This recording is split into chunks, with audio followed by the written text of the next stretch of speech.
In today's society, we humans tend to be silence averse.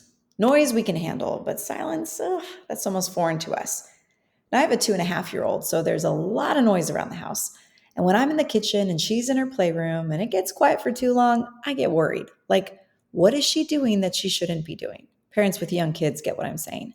Noise is good, but silence means I should probably go check and make sure my kid isn't graffitiing our walls with her Paw Patrol markers.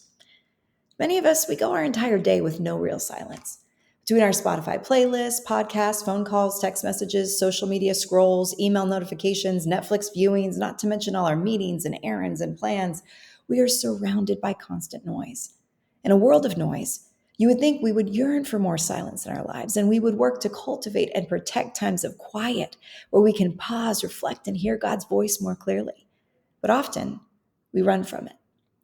Noise is where we're made to believe all the action takes place. So we stay connected, we stay engaged at all times, we scroll, we watch, we type, we text, we stay near our phones and end our nights glued to the TV because that's where all the good stuff happens.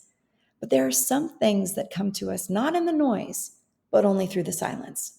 Through time away from our TV screens and laptops and phones, time away from others even, time spent alone in silence. In 1 Kings chapter 19, God speaks to the prophet Elijah at a time in his life where he was desperate to hear God's voice. And in verse 11, God begins to speak to him. The Lord said, "Go out and stand on the mountain in the presence of the Lord, for the Lord is about to pass by." Then a great and powerful wind tore the mountains apart and shattered the rocks before the Lord, but the Lord was not in the wind. And after the wind, there was an earthquake, but the Lord was not in the earthquake. And after the earthquake came a fire, but the Lord was not in the fire. And after the fire came a gentle whisper.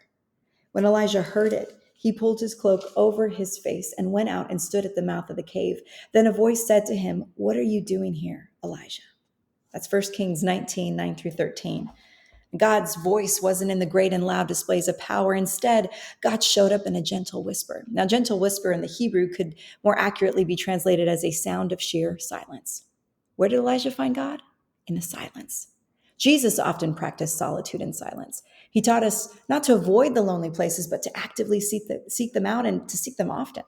We need space away from noise, demands, and distractions to hear God, to find him in the gentle whisper, to be replenished, strengthened, and empowered by his presence. The Bible has a phrase used often in the Psalms and other portions of Scripture, selah. It's the action of pausing with the intent to reflect and listen. I want to challenge you to create selah in your life this year through the practice of journaling.